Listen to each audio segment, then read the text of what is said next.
Bir zamanlar Allah'a yalvarırdım, şiir yazıp inceliğine varırdım. Xoşbəxtliyə qafiyə axtarırdım, olmadı xoşbəxt gələcəyim mənim, olmadı xoşbəxt gələcəyim mənim. Boşu özümü bu kadar sen üzme, xoşbəxtliyə qafiyə tapıp düzme. Deniz qırağında gedib çok gezme, deniz qırağında gedib çok gezme. Axıcılısan sen kəpənəyim mənim, axıcılısan sen kəpənəyim mənim. Baxmasan bunun acı söz demeyine, moşu batarsa köylü gələr köməyinə, moşu batarsa söylü gələr köməyinə.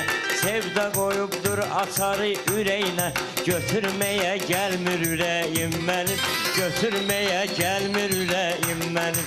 Şairəm qələmdir çörəyim mənim, Qələm demədə ki dirəyim